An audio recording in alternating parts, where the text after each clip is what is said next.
Hello, it's Randy Rhodes. Here's a clip from our show, and go to randyrhodes.com for the whole thing and a podcast. Buy a stinking podcast. Believe it. Knock, knock. Who's there? It's a figment of your imagination. Randy Rhodes Show. Turn up your mind. You thought the Electoral College was a crock? Hey, Price Waterhouse Cooper, everybody. Price Waterhouse Cooper. Getting the best picture wrong? All right, here's what I think they should do. As soon as La La Land, did anybody see it? Oh, you must. You must. Oh, I did. Yeah, I know you did. No one else saw it. Did you see Moonlight? No. No. Yeah. So, all right. Here's what I would offer. I would say when they make La La Land available for download, after the first 2 minutes, it should turn into Moonlight. That's what it is.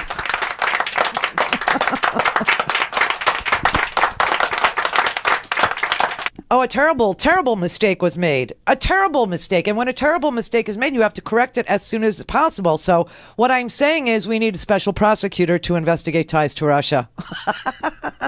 Oh, who am I kidding? The envelope snafu, that'll be more thoroughly investigated than anything having to do with Russia's involvement in the 2016 election. Now, did you see the people at the Oscars wearing blue ribbons? I had to look that one up. I said, what's wrong now? We've been through so many colors. I didn't even understand. That was in support of the ACLU. Now, if you wore a ribbon for everything that Trump is doing wrong already, you'd look like a float at Mardi Gras. So I had to look it up. I don't know what, all the colors. There's so many colors. I just, you got your pinks, you got your rainbows, you got your blues now. You got, someone was wearing a red. I don't know what any of these things are for.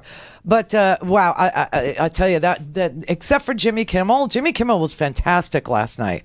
That whole thing with bringing people on the tour, into the I mean, you have to be so on your game to perform like that in front of all these people live with a complete unknown, a complete X factor in the algorithm, in the equation to even go there. That was freaking amazing. I think I'm going to change what I watch in the evening now, because right now I am Don Lemon's bedmate.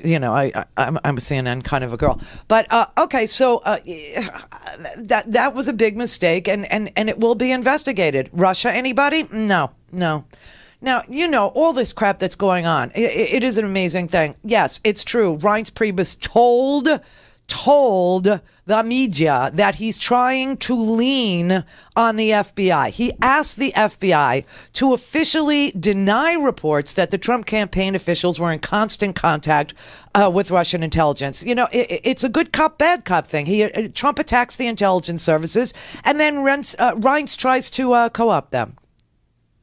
Not exactly good cop, bad cop. Like asshole cop, bad cop is what we have here. He's like they're and Reince. Right. All these names, man. I tell you, I am so overloaded with Russian names and German names and bizarro world scenarios and everything else. But what's his name? Sean Sphincter. Who's the press secretary? Isn't his name Sphincter? Right, yeah. Sean Sphincter, who does the press briefings. Oh, yes, spicy sphincter. Oof, that's got to be painful. No wonder he's such a butt. I don't even want to go there. But he actually has now started shaking down his own staff. This is the level of paranoia within the White House. I mean, the Nixon painting has got to be like hysterical laughing. Truly. Do you know what I mean? Kennedy's probably looking down going, oh, man, I thought I saw it all. But the Nixon one's got to be going, oh. And W has reappeared on the TV. Did you see W? Yeah, I didn't even pull it because I can't take it. But he's not aging well, let's just say that. And he said, that the attack on the press is like so bizarre, even for him. He was the commander guy once, yes, sir. And he thinks this whole thing on the attack on the media is dangerous and, weird and all that. But anyway, so W's come back because obviously he's not the worst president we ever had. Now this one is. So he's like so grateful to Trump that he's actually doing morning TV. I think he was on with the Matt Lauer this morning. Yeah, but last week Sphincter got so... What? So I mispronounced a name or two. I can't... There's so many now. There's so many. He had Putzer beat his wife. His wife was on Oprah sitting there saying, my husband, he threatened to throw me in the gutter if I told her. In a disguise. Bannon's wife also filed, he beat me. The police report says when they got there, she was beaten. She actually was beaten. Her eye was like black and blue and swollen, but it never happened. I mean, these people are the masters of doing bad things and then saying never happened. So Sphincter is one of those, but he's so paranoid now that he's actually shaking down his own staff. He had an emergency meeting where staffers were told to dump their phones on a table for a phone check to prove they had nothing to hide. And Don McGahn, the lead, he is the White House counsel. Don McGahn was there. He was accompanied by other White House lawyers. They were all in the room. Some of the staffers started crying because they're so stressed out. They start at like 6 a.m. in the press office, in the communications part of the press office. They start at 6 a.m. You've seen West Wing. Mm-hmm.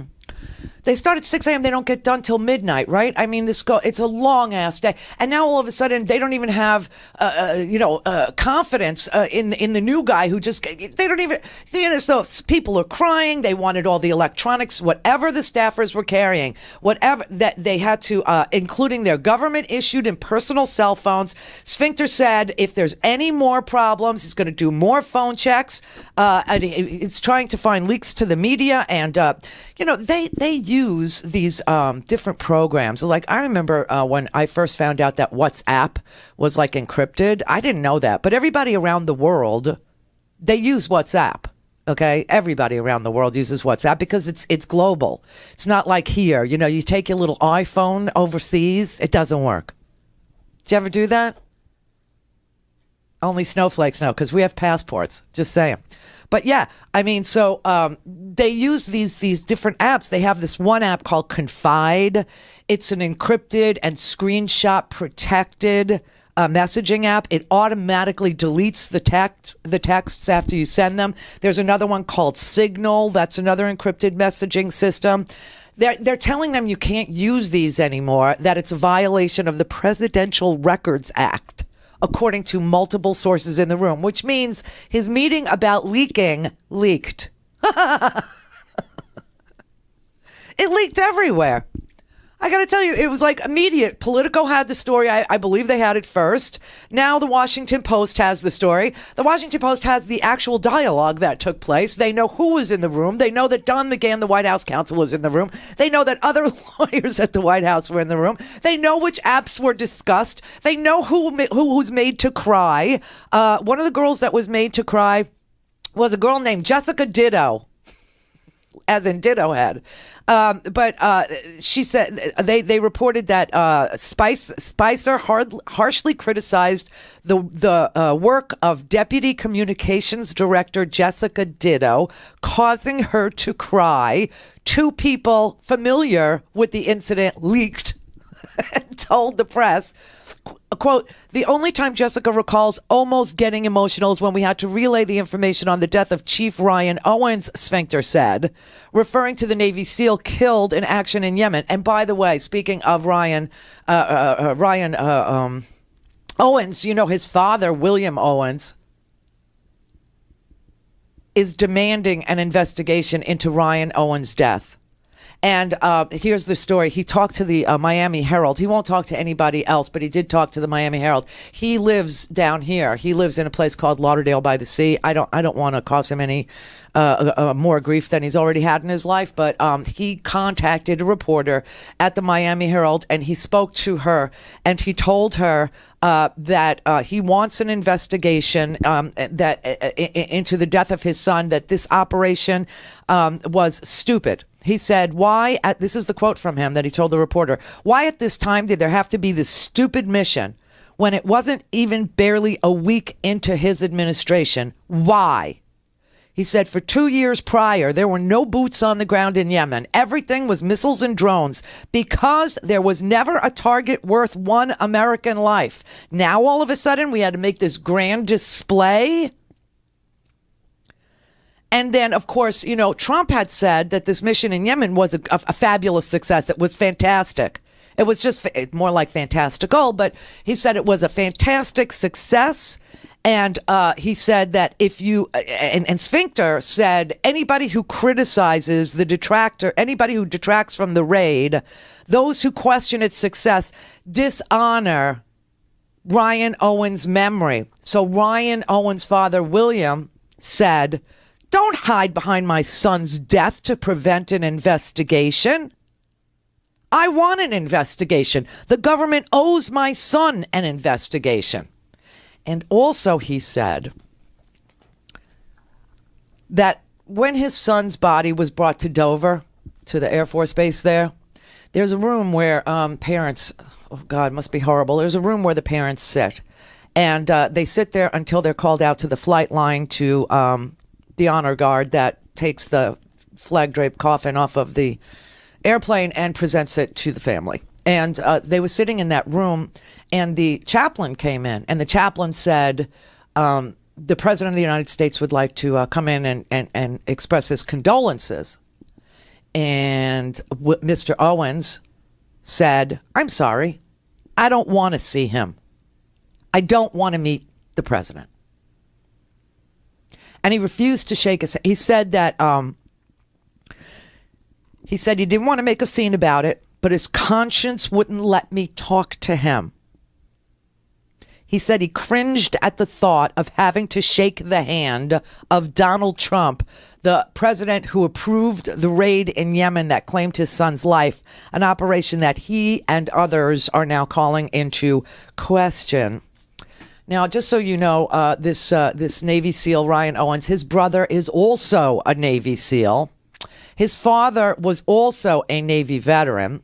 And so they come from a long line of Navy service. And Ryan has served under 3 presidents.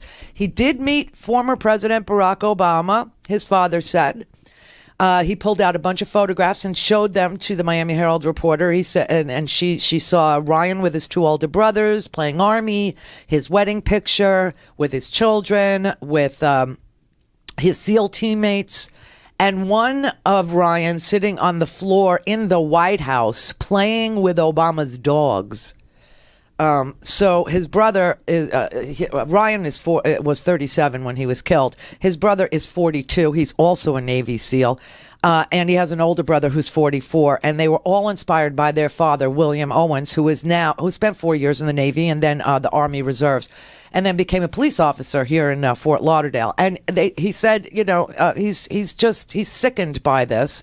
Now, of course, the White House will tell you that this was an operation approved by Obama, but it wasn't. Obama never signed off on it. They didn't do it because I don't think they thought it was worth doing, because they didn't think they were legitimate targets. Of course, Donald Trump wanted it on the eve of his inauguration, but they had to wait until there was a new moon to do a night raid. You need no moonlight. And what's really disgusting and not pointed out in this article, but as you go through all these newspaper articles and you start looking at all the different topics like the travel ban and then the Yemen raid, and you start to realize when he signed off on the order for the Yemen raid, that was January 26th. When he instituted the travel ban on Muslims from 7 Muslim nations, that was the 27th. The raid was on the 28th. Why would you do anything ahead of a sensitive mission, a raid into Yemen that bans Yemenis from coming into the country, that might just piss off somebody with information? Maybe they work as a translator with us or, help us. Why would you piss them off ahead of an operation? Clear for takeoff. Randy Rhodes Air Force. Air Force. RandyRhodes.com. Go to RandyRhodes.com for the whole thing and a podcast. Buy a stinking podcast.